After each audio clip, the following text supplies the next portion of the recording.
poucas palavras. Um olhar sobre o mundo, a vida e a sociedade, à luz da Palavra de Deus, com Augustus Nicodemos. Olá, querido ouvinte, estamos começando mais um programa Em Poucas Palavras, programa gravado aqui no estúdio do Seminário Presbiteriano Brasil Central, um programa da Primeira Igreja Presbiteriana de Goiânia, que tem como apresentador esse que vos fala, Natsa Matias. Igual o pastor Augusto gosta de falar, Natsa Matias, é legal, né? Há uma cadência, assim, rítmica, cadência, poética no nome, que não tem como pronunciá-lo sem dar a entonação. Então, que o pessoal pergunta se é árabe, se é japonês, se é baiano com mineiro. Minha mãe natalino, meu pai natalino, opa, que confusão, hein, papai, desculpa aí. Meu pai natalino, minha mãe Sandra, prefixo dos dois nomes, Natsa. Muito, muito bonito. Então, comigo, como vocês já ouviram, pastor Augustus Nicodemos, para gravar o primeiro programa da 8ª temporada, programa de número 258. Querido ouvinte, nossa saudação a você, nossa alegria pela sua audiência, que é o que garante o sucesso do nosso programa, que tem alcançado gente, não só no Brasil, mas no exterior também. Muito obrigado, continue nos assistindo. A nossa expectativa é que, através desses programas, nós possamos ajudar você a crescer na fé, tirar dúvidas e servir cada vez melhor ao nosso Deus maravilhoso.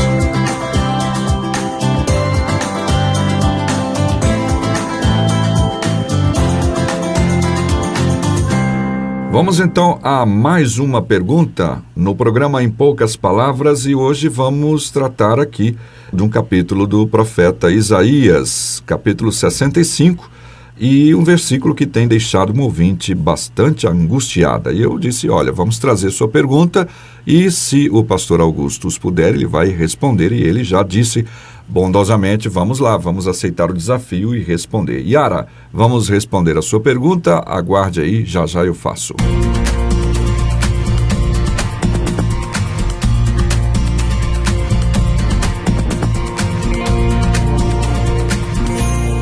Pastor, a Yara de Areias, Recife, Pernambuco, ela então mandou para a gente aqui um WhatsApp, né? Chegou para mim pelo WhatsApp, e ela disse que é grata a Deus pela vida do irmão e também pela bondade de responder perguntas. Ela disse que tinha pedido a Deus para ajudá-la a crescer na fé e encontrou então o programa Em Poucas Palavras, que tem sido um instrumento de Deus para a vida dela. E agora ela disse que, lendo a palavra de Deus, ela pediu então ao Senhor que ajude a compreender Isaías capítulo 65. Ela diz os versículos 17 a 25, onde se fala sobre novos céus e nova terra, mas ela disse que tem uma dúvida que tem tirado um pouco a paz dela, né, digamos assim, que é o versículo 20. E ela disse, bom, eu sempre pensei que íamos viver eternamente, e de repente eu me dou conta desse versículo. Eu vou deixar o pastor ler para vocês, ouvintes, compreenderem do que se trata. Então, Yara, está aí a sua pergunta, pastor Augustus. Muito bem. Yara, primeiro a nossa saudação aos irmãos aí do bairro de Areias, que eu conheço muito bem durante o tempo que eu morei aí na cidade do Recife. A preocupação da Yara, Natsa, é com o verso 20 do capítulo 65 de Isaías, que diz que não haverá mais nela, na cidade de Jerusalém, criança para viver poucos dias, nem velho que não cumpra os seus, porque morrer aos 100 anos é morrer ainda jovem, e quem pecar só aos 100 anos será amaldiçoado. A dificuldade dela é porque essa passagem é uma descrição, ela está dentro da descrição que o profeta Isaías está fazendo do novo céu e da nova terra, não é? Onde supostamente não haverá mais morte, não haverá mais pecado, não haverá nenhuma dessas coisas que são características da nossa condição aqui nesse mundo passageiro, né, marcado pelo pecado e pela mortalidade. Eu vou ler a passagem toda, Natsa, que aí fica mais fácil, né, a gente dar a explicação. Então a passagem é essa, Isaías 65, começando no verso 17. Deus, falando através do profeta, diz o seguinte: Eis que eu crio novos céus e nova terra, e não haverá lembrança das coisas passadas, jamais haverá memória delas. Mas vós folgareis e exultareis perpetuamente no que eu crio, porque eis que crio para Jerusalém alegria e para o seu povo regozijo. E exultarei por causa de Jerusalém, e me alegrarei no meu povo, e nunca mais se ouvirá nela nem voz, nem choro, nem voz de clamor. E aí vem o verso 20. E não haverá mais nela criança para viver poucos dias, nem velho que não cumpra os seus. Porque morrer aos 100 anos é morrer ainda jovem, e quem pecar só aos 100 anos será amaldiçoado. Eles edificarão casas e nelas habitarão. Plantarão vinhas e comerão seu fruto. Não edificarão para que outros habitem. Não plantarão para que outros comam. Porque a longevidade do meu povo será como a da árvore, e os meus eleitos desfrutarão de todas as obras das suas próprias mãos. Não trabalharão debalde, isto é, em vão, não é? Nem terão filhos para a calamidade, porque são a posteridade bendita do Senhor, e os seus filhos estarão com eles. E será que antes que clamem, eu responderei. Estando eles ainda falando, eu os ouvirei. O lobo e o cordeiro pastarão juntos, e o leão comerá palha como o boi. Pó será a comida da serpente. Não se fará mal em dano algum em todo o meu santo monte, diz o Senhor. Sim. É uma passagem muito bonita, não é? Exato. Passagem que está aqui descrevendo o novo céu e a nova terra. Então, para começar a responder, nós precisamos, em primeiro lugar, explicar a que o profeta Isaías está se referindo aqui. Sim. Essa passagem está no final do livro de Isaías, onde se fala da restauração da nação de Israel. Na primeira parte do livro de Isaías, que vai até o capítulo 39, o profeta Isaías anuncia o castigo do povo de Deus através da nação da Babilônia, que Deus estava levantando como instrumento da sua ira contra os judeus, porque os judeus haviam abandonado a Deus, haviam se voltado para a idolatria, estavam cultuando outros deuses e haviam se tornado, inclusive, piores do que as nações pagãs ao redor da sua terra. Então Deus, através de Isaías, até o capítulo 40 da sua profecia, capítulo 39, está anunciando o juízo de Deus sobre a nação. A partir do capítulo 40, há uma mudança. Né? Deus agora, através do profeta Isaías, já começa a anunciar a restauração da nação de Israel, que, cumprido o período de castigo, Deus haverá de se voltar para a sua terra, haverá de restaurar aquela terra, haverá de fazer com que ela seja frutífera outra vez, os judeus voltariam para aquela propriedade que havia sido dada por promessa a Abraão e aos seus descendentes, e Deus se apaziguaria contra a nação. O templo seria reconstruído, os sacerdotes voltariam a ministrar, sacrifícios outra vez seriam feitos, e Deus se alegraria outra vez no seu povo. E aí então, no final do livro, Deus, através de Isaías, promete novos céus e terra, ou seja, numa etapa, né, que é depois da restauração da nação de Israel, que já aconteceu, né, poucos anos antes de Cristo, né, cerca de 400 anos antes de Cristo. Então, Deus haveria de criar novos céus e nova terra, onde habita a justiça, e o profeta então dá essa descrição. A gente encontra, Natsan, no Novo Testamento, referência a essa passagem de Isaías em pelo menos 2 lugares. O primeiro é na primeira carta de Pedro, capítulo 3, quando o profeta, ele diz o seguinte: não se esqueçam disso, amados. Eu estou lendo aqui 2 de Pedro 3, a partir do verso 8. Não se esqueçam disso, amados. Para o Senhor, um dia é como 1000 anos e 1000 anos como um dia.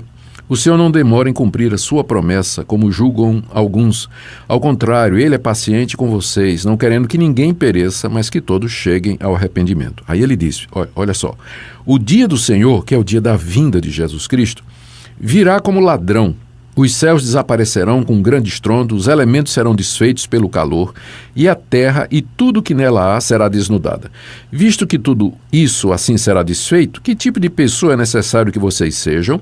Vivam de maneira santa e piedosa, esperando o dia de Deus e apressando a sua vinda. Naquele dia, os céus serão desfeitos pelo fogo e os elementos se derreterão pelo calor. Todavia, de acordo com a sua promessa, que promessa é essa que Pedro está se referindo? É exatamente aquela de Isaías. De novos céus e nova terra. De acordo com a sua promessa, esperamos novos céus e nova terra, onde habita a justiça. Então, de acordo com essa passagem de Pedro, né, onde ele cita a promessa de Isaías, os novos céus e terra que o profeta menciona, no capítulo 65, é o estágio final da história da redenção, que iniciará com a vinda do Senhor Jesus Cristo. Quando o Senhor Jesus vier, Deus então com ele trará o juízo final sobre a humanidade, a salvação definitiva daqueles que são seus e iniciará aquele período que é chamado de novos céus e terra. Por que é chamado de novos céus e terra? Porque, como Pedro diz aqui, Deus vai transformar o cosmos, o universo. A gente não sabe se ele vai destruir e fazer tudo de novo ou se ele vai refazer a partir do material já existente, que é a possibilidade mais plausível, né, na minha interpretação. Ele vai refazer o universo. Por que ele vai fazer isso? Porque o atual universo está debaixo de maldição. Quando o homem caiu, o que foi que Deus disse para o homem? Maldita é a terra por tua causa. Deus amaldiçoou o cosmos por conta do pecado do homem. Agora ele vai fazer um novo céu e uma nova terra onde habita a justiça. E aí, os crentes em Cristo, o povo de Deus, ressuscitado com um corpo imortal, um corpo perfeito, habitará nesse novo céu e nessa nova terra. E aí viverão para sempre. Não haverá mais morte, não haverá mais dor, sofrimento, não haverá mais doença, não haverá mais guerra, intriga, mas paz, justiça, verdade e amor eternamente. E nós estaremos com Deus e Deus conosco para todo sempre nesse universo restaurado. Só que, quando Isaías viu tudo isso, ele se expressou na linguagem que ele conhecia. Isso é muito comum, os profetas se referirem ao estágio final, à glória que nos espera, em termos da linguagem judaica. Por isso que ele fala de Jerusalém, né? Mas Jerusalém aqui representa, na verdade, a igreja, o povo de Deus, né? Universal, né? Espalhado sobre o mundo. Exatamente. Visível de Deus. Na época de Isaías, qual seria o símbolo máximo da felicidade, da alegria? Seria a criança nunca morrer, o velho viver mais de 100 anos, o lobo e o cordeiro comerem juntos, o leão e a ovelha juntos, não ter mais doença, você trabalhar e comer do seu próprio fruto. Então ele usa essa linguagem da agricultura poética para se referir a esse estágio final. Então não é que literalmente no novo céu e na nova terra vai ter gente morrendo, velho morrendo, criança morrendo. Não.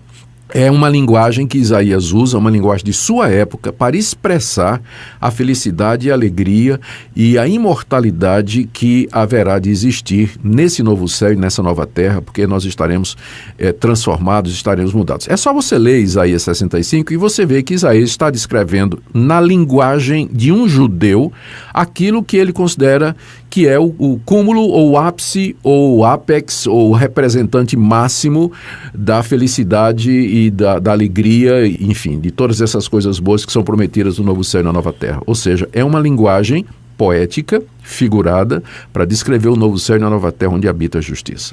E aí Pedro, ele faz uma leitura já sem essa representação. Sem essa representação. Especificamente, né? Exatamente. Sem colocar essas metáforas, digamos assim. Perfeitamente. Então tá bom, Yara, tá vendo? Pode ficar tranquila. Pode ficar tranquila. No novo céu e na nova terra você não vai morrer, não. Vai não. Eternidade é eternidade. Vida eterna em Cristo Jesus. E a gente vê isso o tempo todo nas Escrituras, os profetas e alguns outros autores usando esse tipo de linguagem figurada, né, para representar uma verdade superior, né? Usa uma metáfora para representar algo que pudesse, pelo menos, ficar um pouquinho mais na nossa realidade, né? Ruas de ouro, exatamente. Chamas que não têm fim, enfim, são coisas muito maiores. Muito bem. Muito obrigado, Yara, pela sua pergunta. Espero que a resposta tenha satisfeito os desejos do seu coração e continue assistindo o nosso programa, ok? Ok. Obrigado, Yara. Abraço a todos os nossos ouvintes de Recife e os pernambucanos como um todo. Obrigadão e até o próximo programa, se Deus.